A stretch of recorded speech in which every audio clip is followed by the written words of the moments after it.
Halo, selamat malam saudara. Anda menyaksikan program Kompas Malam bersama saya Rahmat Ibrahim. Selain 3 informasi tadi, kami juga masih memiliki informasi lainnya untuk disajikan bagi Anda di malam hari ini. Langsung saja kita simak informasi pertama di Kompas Malam hari ini saudara.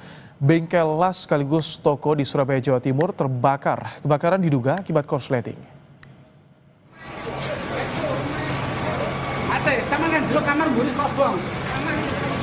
Kobaran api membesar membakar bangunan yang digunakan sebagai bengkel las dan toko air isi ulang di kawasan Jalan Putra Bangsa, Mendokan Ayu, Surabaya. Sejumlah warga yang panik karena api merambat ke bangunan di sampingnya berupaya memadamkan api dengan alat seadanya. Kebakaran diduga akibat korsleting yang menyambar bahan mudah terbakar di dalam bengkel. Api berhasil dipadamkan 30 menit setelah proses pemadaman. Kecilnya akses menuju lokasi sempat membuat petugas kesulitan untuk sampai di TKP.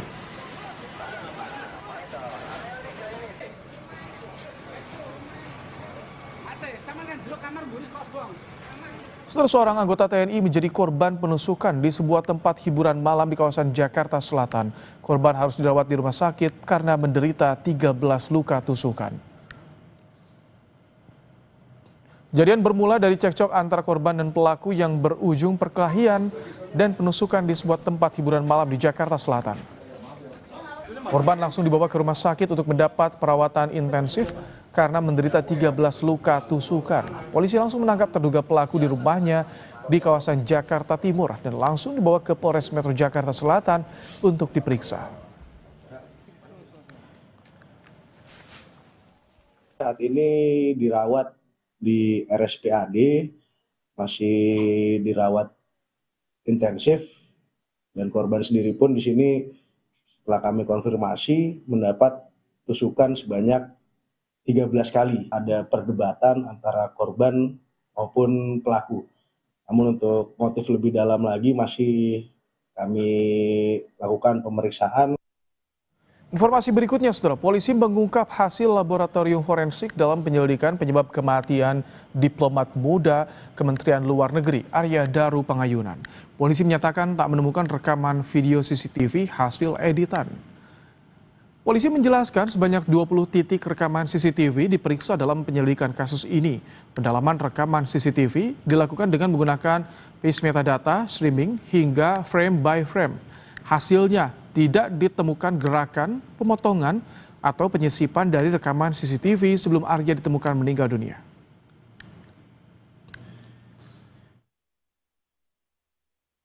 Rekaman yang diberikan kepada kami di laboratorium forensik setelah dilakukan analisis by basisnya metadata, stream data, kemudian frame by frame, dan juga GOP. GOP itu adalah group of picture masing-masing frame. Tidak ditemukan adanya penyisipan atau pemotongan frame sepanjang video yang memiliki durasi tertentu.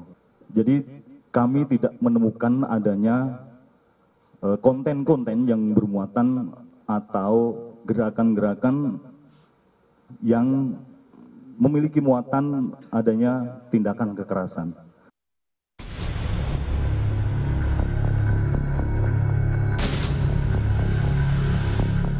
Teka-teki penyebab kematian diplomat muda Kementerian Luar Negeri, Kemlu, Arya Daru Pangayunan, di kamar indekosnya di Menteng, Jakarta Pusat akhirnya terungkap.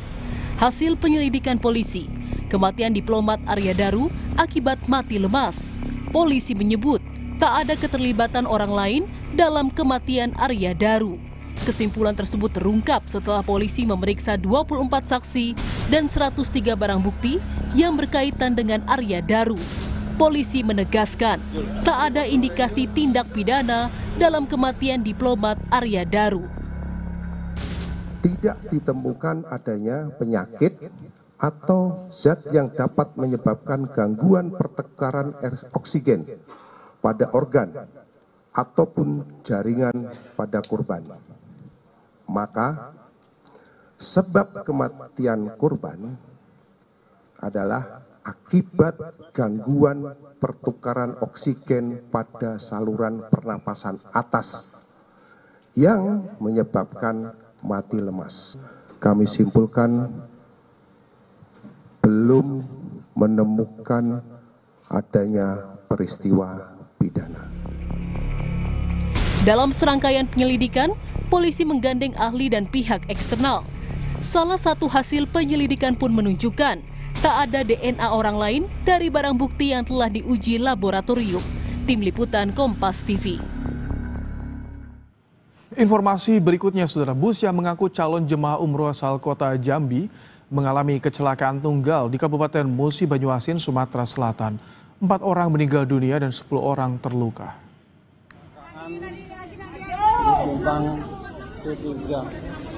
Ini ada yang luka. Kecelakaan tersebut bermula saat bus melaju dari arah Jambi menuju Palembang. Saat berada di tikungan, sopir diduga hilang kendali sehingga bus terbalik. Akibatnya 4 orang calon jemaah umroh meninggal dunia dan 10 lainnya luka-luka dibawa ke rumah sakit terdekat. Polisi mengungkapkan telah memeriksa sejumlah saksi termasuk sopir bus yang dilakukan penahanan. Ini terdapat 4 korban meninggal dunia serta 10 luka ringan.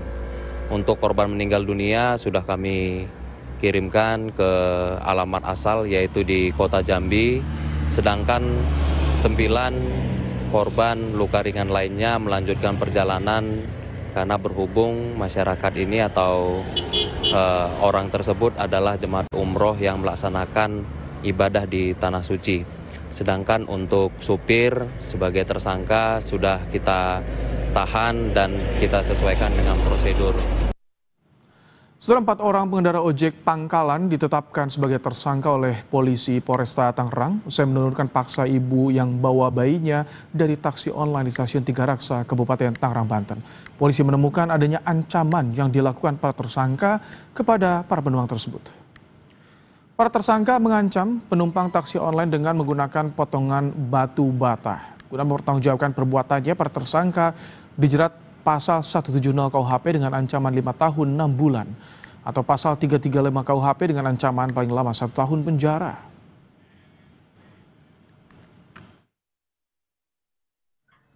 Disepakati status 4 orang dari saksi dinaikkan sebagai tersangka. Para oknum opang itu diduga disertai dengan tindakan intimidasi atau persekusi.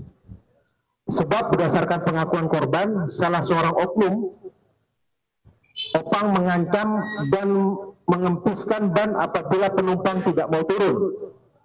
Oknum opang lainnya yang dalam video terlihat menggunakan kemeja warna merah dan menggunakan helm mengetuk-etuk kaca mobil sambil membawa potongan selkon bata ringan.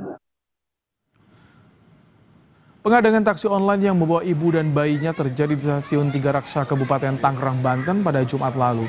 Di saat hari tengah hujan, para penumpang dipaksa turun oleh sejumlah pengendara ojek pangkalan yang berada di wilayah tersebut. Mereka mengklaim bahwa taksi online tidak boleh memasuki wilayah tersebut karena merupakan wilayah milik ojek pangkalan. Para tersangka juga melakukan pengancaman pada para penumpang.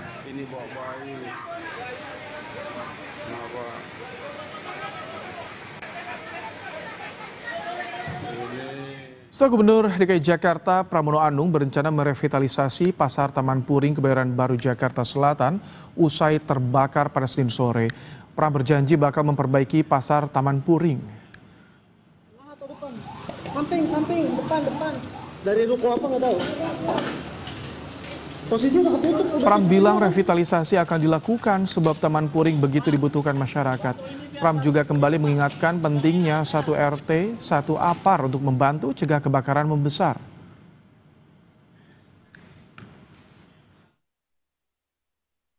Di sana sudah 3 kali.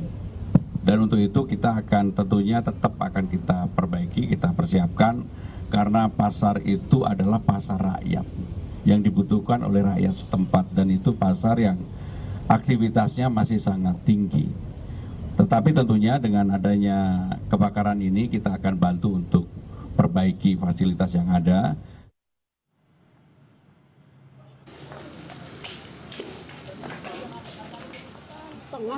Sekitar 500 kios kecil yang jadi sumber penghidupan para pedagang ludes terbakar. Dugaan sementara penyebab kebakaran korsleting di salah satu lapak. Tim damkar butuh waktu sekitar 5 jam untuk menaklukkan api. Kerugian akibat kebakaran ditaksir mencapai 30 miliar rupiah.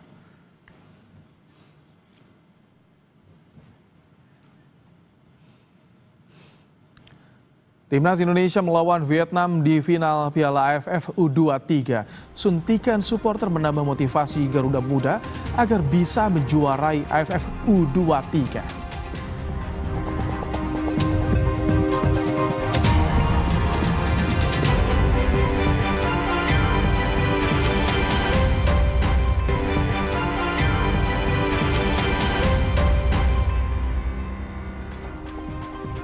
Laga final Piala AFF U23 2025 masih berlangsung di Stadion Utama Gelora Bung Karno, Jakarta.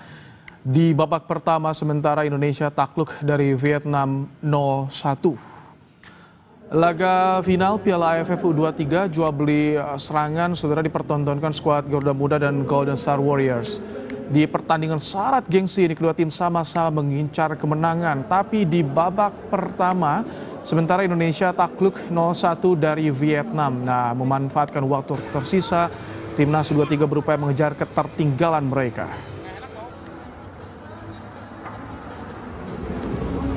Supporter Timnas Indonesia memadati Stadion Utama Gelora Bung Karno di laga final Piala AFF U23 Timnas Indonesia versus Vietnam. Laga final ini jadi penentu dua raksasa Asia Tenggara dalam memperebutkan gelar juara AFF U23. Sebelumnya Timnas Indonesia U23 menang atas Thailand lewat drama adu penalti di semifinal. Kehadiran supporter Timnas Indonesia di Stadion Utama Gelora Bung Karno jadi pemantik semangat Timnas rebut juara Piala AFF.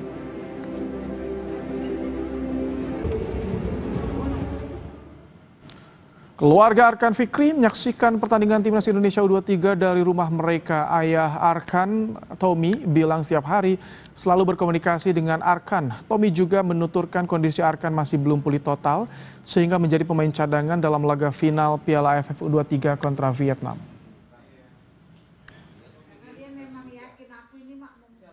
Kalau saya satu hari pasti sekali tetap itu kita komunikasi tentang keadaannya bagaimana. Ya kan, makannya, kesehatannya, itulah semua saya tanya. Ya yang saya dengar sama dia tadi pagi, katanya dia nggak bisa main. Sebenarnya kalau dipaksakan sih bisa, namun nanti performanya kurang bagus kan kita jadi nggak enak kan, jadi kurang puas. Bagaimana suasana nonton bareng pertandingan Timnas Indonesia versus Vietnam U23? Kita telah tersambung dengan jurnalis Kompas TV. Ada Emir Syah Purba dan Didi Ginting di Serdang Bedagai, Sumatera Utara. Dan ada Ariel Wiranata dan Ganiar dari Stadion Gelora Bung Karno, Jakarta. Kita ke Emir terlebih dahulu. Selamat malam Emir, bagaimana kemeriahan nonton bareng yang digelar oleh keluarga Arkan Fikri di sana?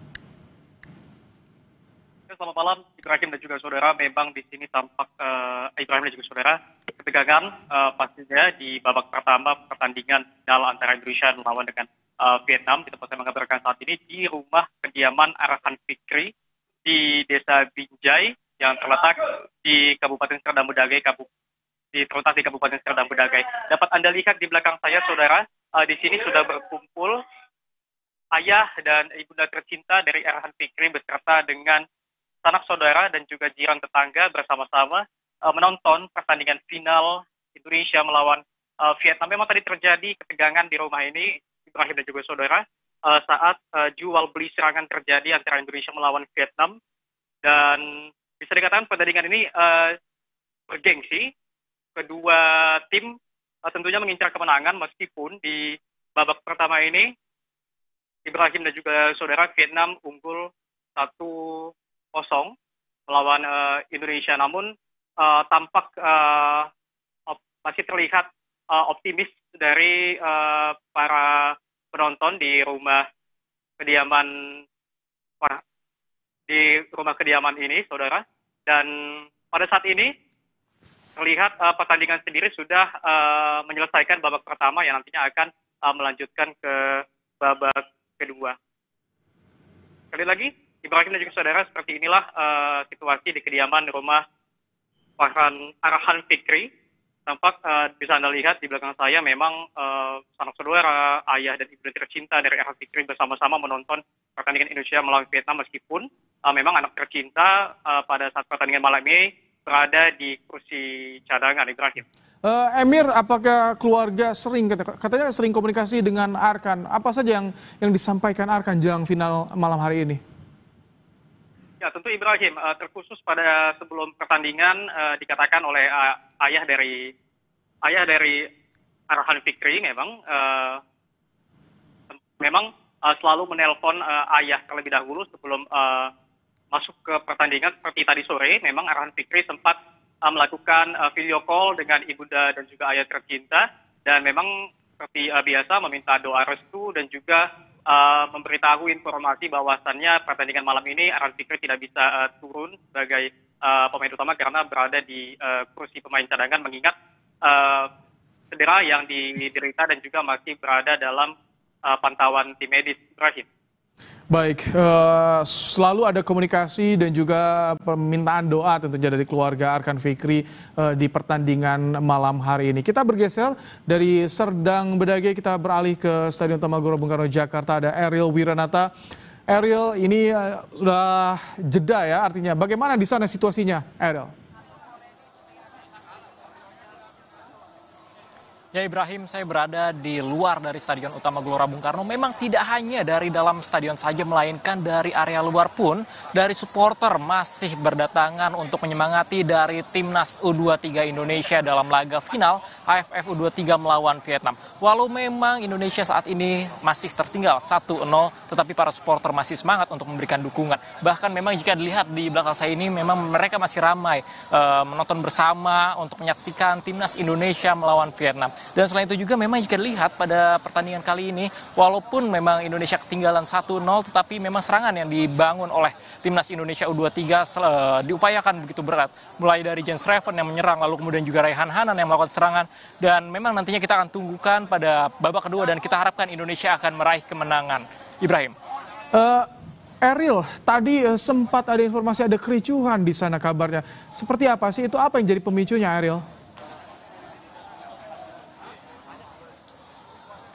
Ibrahim, memang supporter Timnas Indonesia datang sejak pukul 3 sore hingga 6 sore sudah mengantri dari gate yang berada di Plaza Timur ini. Dan selain itu juga penumpukan yang terjadi di pintu inilah yang membuat supporter yang memaksa ingin masuk sehingga terjadi ada kericuhan sedikit pada pukul 6 sore. Namun memang kericuhan tersebut tidak berlangsung lama, sekitar 15 menit lalu situasi normal kembali. Memang dari para supporter sudah siap untuk menonton, mereka sudah antri sejak pukul 3 sore, yang dimana memang pertandingan tersebut berlangsung sejak pukul 8 malam, tetapi mereka sudah siap, mereka sudah menggunakan jersey kebanggaan mereka warna merah, lalu kemudian juga warna putih, dan memang terjadi sedikit kericuhan, tetapi sudah situasi normal kembali. Ibrahim. Ariel, sebetulnya itu yang di luar itu apakah juga disediakan layar sehingga supporter bisa menonton bareng di luar GBK atau bagaimana di sana? Ya Ibrahim, mereka adalah supporter yang memang datang untuk mendukung Timnas Indonesia. Tetapi memang untuk di Stadion Utama Gelora Bung Karno ini tidak disediakan layar untuk menonton bersama. Mereka menggunakan handphone mereka ataupun alat komunikasi mereka untuk menyaksikan Timnas Indonesia melalui digital. Dan disitulah mereka beramai-ramai untuk menyaksikan dan untuk mendukung Timnas Indonesia, yang dimana memang masih ada kesempatan pada babak kedua untuk melawan Vietnam U23 dalam laga final AFF U23 ini. Ibrahim. Ini harapannya kan bagaimana harapan mereka karena lawan yang dihadapi begitu berat Vietnam, Ariel, dan kita kalah nih di babak pertama nih. Ya Ibrahim, sempat saya bertanya ke beberapa dari supporter, mereka mengatakan mereka masih optimis untuk Indonesia menang, meraih kemenangan, yang dimana jika memang Indonesia menang ini merupakan catatan terbaik lagi setelah dari tahun 2019. Dan memang jika kita mengingat pada 2023 kita memiliki lawan yang sama, yaitu adalah Vietnam, walaupun memang terkalahkan, tetapi dari para supporter mereka masih optimis untuk meraih kemenangan untuk Indonesia U23 dalam laga final kali ini. Ibrahim. Oke, baik, terima kasih Ariel Wiranata untuk laporan Anda langsung dari area Stadion Gelora Bung Karno Jakarta. Sebelumnya ada Emir Syahfurba dari Serdang Bedagai, Sumatera Utara. Terima kasih rekan-rekan. Polisi merilis hasil investigasi kasus kematian diplomat muda Arya Daru. Hasil autopsi menyebut Arya Daru mati lemas akibat gangguan oksigen.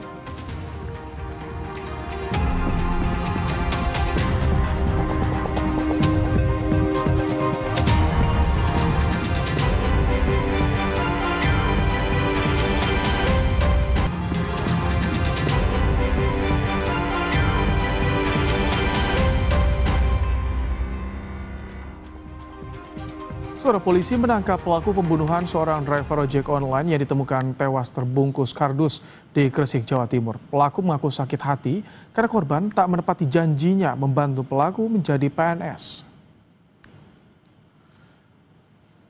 Polisi menangkap pelaku di rumah kontrakannya di Desa Menganti, Gresik pada Senin pagi. Penyelidikan dimulai setelah keluarga korban melaporkan kehilangan korban pada Sabtu malam 26 Juli. Dari hasil pemeriksaan, pelaku mengaku sakit hati karena korban tidak menepati janji untuk membantunya menjadi pegawai negeri sipil dengan imbalan uang sebesar 5 juta rupiah. Pelaku telah ditetapkan jadi tersangka atas kasus pembunuhan ini.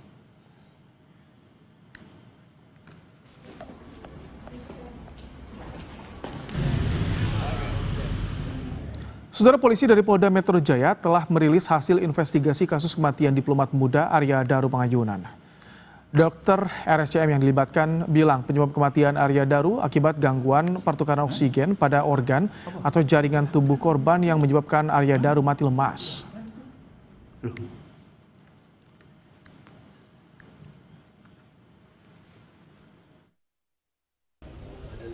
Selanjutnya, pada hasil pemeriksaan laboratorium toksikologi serta histopatologi, dari pemeriksaan laboratorium toksikologi tidak ditemukan adanya zat yang dapat menyebabkan gangguan pertukaran oksigen. Tidak ditemukan adanya penyakit ataupun zat yang dapat menyebabkan gangguan pertukaran oksigen pada organ ataupun jaringan tubuh almarhum. Maka sebab mati almarhum akibat gangguan pertukaran oksigen pada saluran nafas atas yang menyebabkan mati lemas. Ya, saudara, membahas soal hasil investigasi yang dilakukan oleh polisi terhadap diplomat muda Arya Daru, kita sudah bersama dengan mantan Kabar Reskrim Komjen Purnawirawan Susno Duaji. Selamat malam, Pak Susno. Selamat malam Mas Ibrahim, selamat malam para pemirsa. Baik, tadi sebetulnya di ketika paparan dari Polda Metro Jaya ada beberapa yang menarik dan potensial saja yang disampaikan tanpa menyampaikan temuan lain. Misal soal DNA hanya disampaikan di lakban, tidak di benda lain nih Pak Susno. Ini kan bisa menimbulkan kecurigaan tidak sih? Misalnya soal TKP atau barbuk lainnya, spray, kasur, dan lain-lain. Oke, ini kan sudah pemeriksaan sudah dilakukan minggu ketiga ya, sampai minggu ketiga. Waktu minggu pertama belum sampai saja, Kapolda sudah mengatakan perlu waktu 6 hari ini sudah mengungkap. Saya yakin pada waktu itu Polri sudah mengantongi alat bukti minimal sudah 75 atau 80%. Tetapi belum mendapatkan alat bukti yang berupa dari hasil pemeriksaan otopsi, visum luar, visum dalam belum keluar. Nah, itu yang ditunggu-tunggu oleh Polri. Nah, sehingga tadi disampaikan bahwa penyebab kematian adalah karena masalah pernapasan ya, artinya kurang oksigen yang masuk karena gangguan pernapasan atas apa itu. Nah, kemudian di dalam alat bukti yang lain berupa alat bukti forensik ya atau dari pemeriksaan ini tidak ditemukan adanya pihak lain yang menyebabkan gangguan pernapasan itu atau kurang oksigen itu. Berarti tindak pidana tidak ada. Kalau tindak pidana tidak ada, dia meninggal, itu bahasa halus daripada bunuh diri gitu kan, meninggal karena dirinya sendiri. Nah, mengapa sampai kesimpulan begitu? Karena di TKP tidak ada tanda-tanda bahwa orang lain yang ada di situ sampai pemeriksaan DNA. DNA itu udah pemeriksaan yang sangat teliti ya. Kalau ada rambut orang lain saja di situ, misalnya ketemu rambut dan sebagainya, diperiksa itu rambut orang lain bisa ketahuan gitu. Artinya dari segi sidik jari tidak ditemukan, dari segi CCTV tidak ditemukan, kemudian berarti dari pintu masuk juga sulit orang masuk dan tidak ada kerusakan. Tapi tadi di Krimum ketika bilang belum menemukan unsur pidana. Kalau belum, ini apakah masih membuka kemungkinan lain atau bagaimana sih untuk penjelasan diksi belum ini untuk dari hal investigasi? Sampai pada pemeriksaan berakhir gitu kan tidak ditemukan, ya belum ada tindak pidananya. Nah, berarti kan tidak ada tindak pidana. Tidak ada tindak pidana, dia meninggal, berarti bukanlah hal itu disebabkan menjadi tugas dari Polri terkait dengan pidana. Pidananya nggak ada. Nah, karena pidananya nggak ada, berarti orang meninggal, ya meninggal karena disebabkan oleh dirinya sendiri gitu. Disebabkan oleh diri sendiri itu ya itu bunuh diri. Nah, memang Polri tidak menguraikan secara lengkap sekali kepada publik. Nah, tapi mengapa tidak lengkap sekali? Karena mungkin menjaga gitu nama baik keluarga gitu, menjaga perasaan keluarga dan sebagainya. Karena apa? Polri sudah menemukan alat bukti yang sangat lengkap gitu. Sangat lengkapnya apa? Dari CCTV, pembicaraan telepon, kemudian dari laptop, kemudian dari email, kemudian dari saksi-saksi, kemudian hasil laborat gitu kan, kemudian dari visum luar dan sidik jari bahwa tidak ada tindak pidana yang dilakukan, melainkan penyebab meninggalnya adalah karena gangguan pada nafas atau oksigen. Ya. Pak Susno, ini kami mendapatkan respons dari keluarga Arya Daru perihal hasil investigasi yang disampaikan oleh polisi dari Polda Metro Jaya. Kita akan simak bersama bagaimana respons keluarga.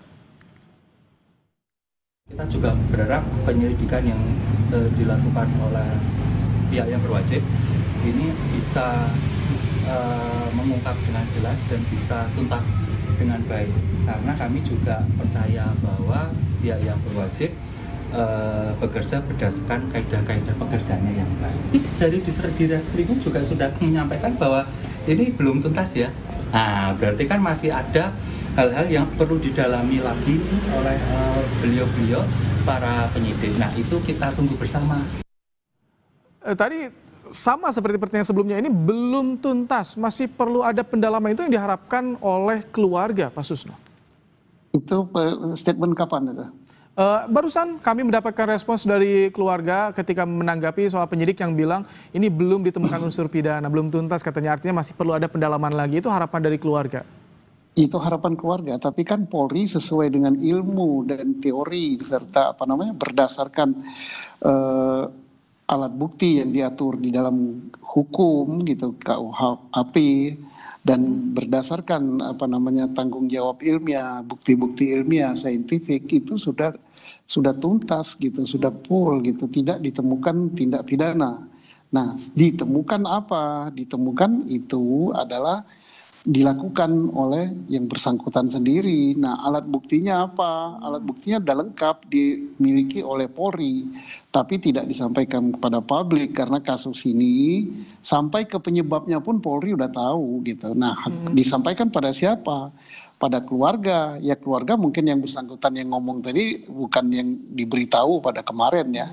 Kemarin itu pasti sudah diberitahu oleh Polri dan juga penyidik Polri sudah mendatangi keluarga gitu, termasuk Kompolnas sudah mendatangi keluarga di Jogja dan mendapatkan informasi hasil percakapan terakhir dengan istrinya apa, kemudian ditemukan juga di HP-nya gitu siapa yang Jadi kalau misalkan keluarga misalkan tidak dikatakan tidak puas nih dengan hasil investigasi yang dilakukan oleh polisi, tidak ada jalur lain atau masih ada jalur lain dalam hal ini untuk investigasinya, Pak Susno? Ya kalau keluarga punya bukti silakan disampaikan gitu kan. Ada nggak dia punya nggak bukti? Kalau soal puas dan puas tinggal sekarang masalahnya adalah masalah hukum ini ya. Masalah hukum dan masalah alat bukti ilmiah bukan berdasarkan perasaan. Polri bekerja kan berdasarkan hukum, berdasarkan alat bukti saintifik yang dapat dipertanggungjawabkan kebenarannya secara universal gitu.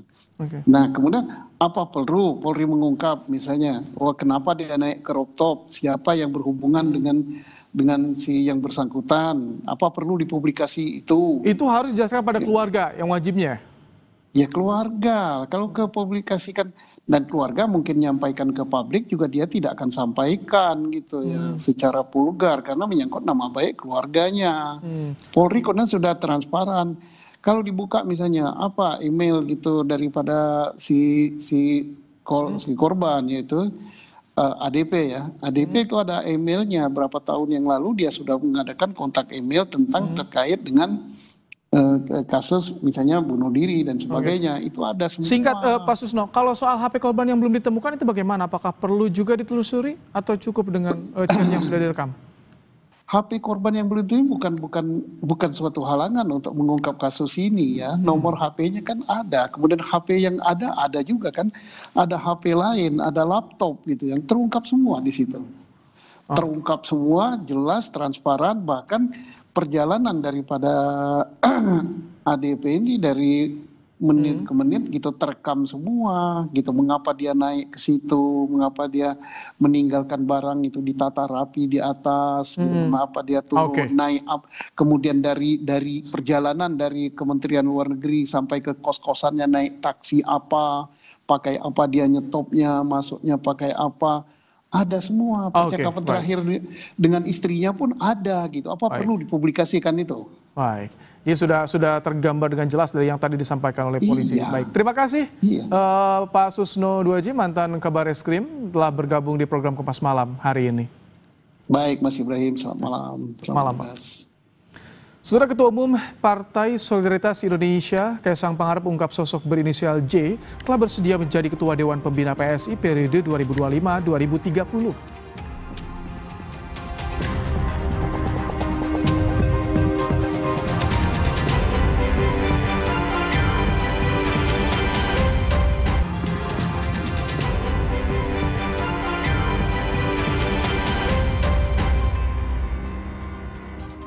Wali Kota Padang Fadli Amran menyampaikan penyesalannya atas insiden perusakan rumah doa di Padang Sarai, Kota Padang. Wali Kota Padang menegaskan kejadian dipicu oleh miskomunikasi. Usai kejadian perusakan rumah doa, Pemkot Padang bergerak cepat memediasi pihak yang berkonflik. Dari hasil mediasi telah didapati kesepakatan perdamaian dan diketahui bahwa akar persoalan adalah miskomunikasi. Meski sudah ada damai, namun perusakan rumah tersebut tetap masuk ranah pidana. Perlu peningkatan komunikasi ya, bagaimanapun apapun itu kita sebagai masyarakat yang beragam ya perlu meningkatkan komunikasi antar sesama, dan tentunya kami akan meminta dari sisi pemerintahan ya untuk bagaimana mengidentifikasi ya ketika memang terjadi apakah kerumunan baru di tengah masyarakat ya yang patut untuk kita fasilitasi komunikasi antara masyarakat itu sendiri dan juga tentunya di pemerintahan gitu. Menjalankan proses hukum ya tentunya itu adalah hak dari beliau-beliau. Namun kita juga harus belajar bahwasanya pemerintah dan juga masyarakat Kota Padang betul-betul serius ya untuk bagaimana mengedepankan toleransi. Sebelumnya, sebuah rumah di Kelurahan Padang Sarai, Kecamatan Koto Tangah diamuk massa saat tengah berlangsung aktivitas pendidikan untuk puluhan anak. Warga emosi dan melakukan perusakan menggunakan kayu dan lemparan batu. Sementara para jemaat langsung berhamburan keluar dan panik akibat peristiwa ini, 9 orang ditangkap.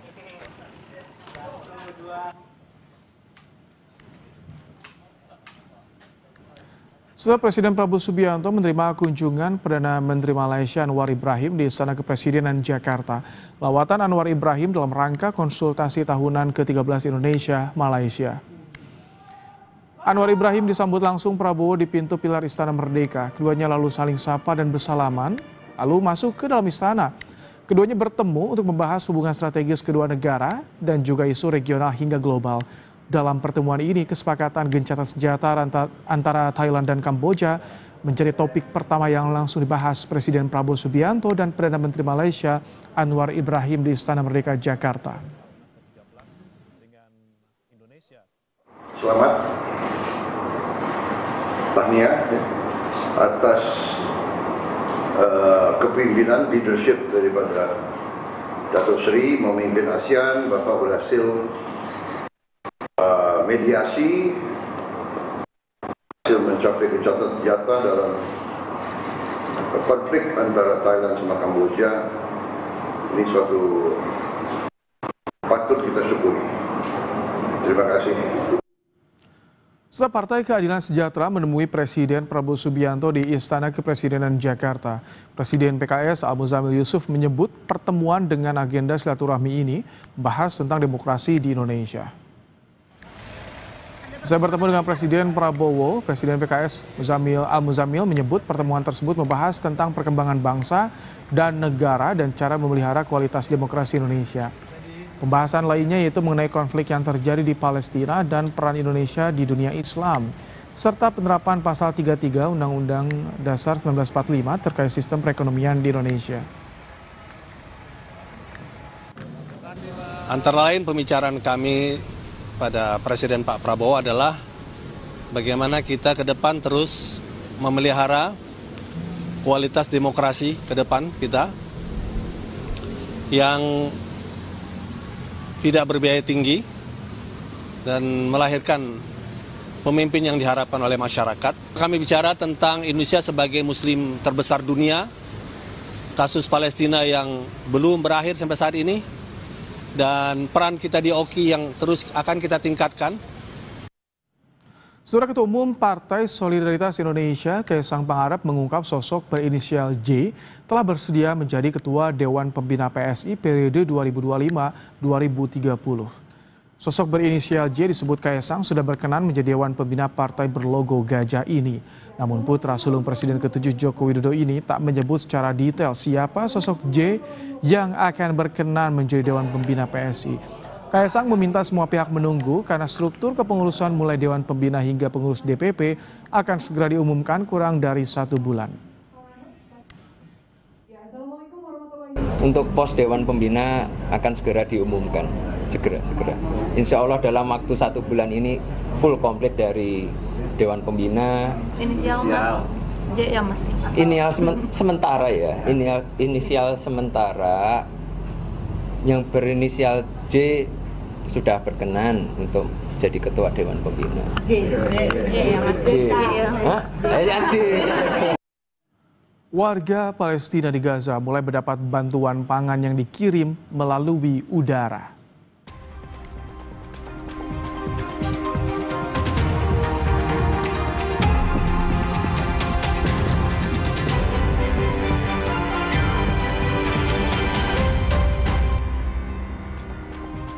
Warga Palestina di Gaza mulai mendapat bantuan pangan melalui udara. Bantuan lewat udara ini terjadi setelah Israel mengumumkan penghentian sementara serangan di wilayah Gaza.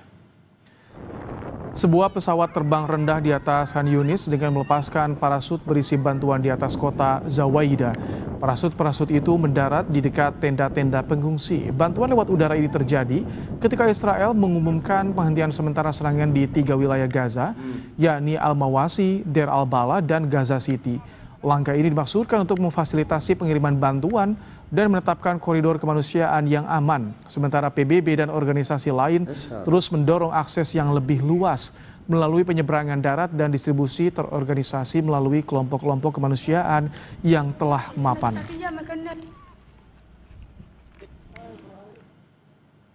Sementara itu, Menteri Luar Negeri Israel Gideon Sa'ar membantah klaim kelaparan di Gaza. Ia bahkan mengklaim Israel bekerja keras untuk memfasilitasi masuknya bantuan kemanusiaan ke Gaza. Padahal PBB melaporkan nyaris sepertiga warga Gaza tidak makan berhari-hari saat kelaparan massal menyelimuti daerah kantong Palestina yang dilanda perang sejak Oktober 2023 lalu.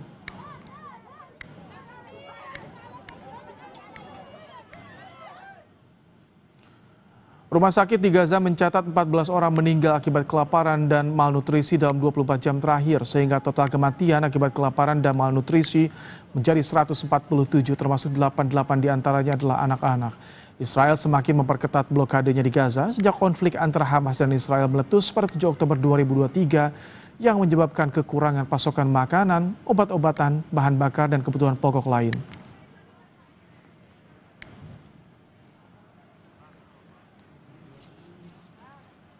Saudara, informasi tadi menjadi penutup Kompas malam hari ini. Dan jangan lupa untuk cukupi kebutuhan air mineral Anda setiap hari dan rasakan kesejukannya. Saya Rahmat Ibrahim.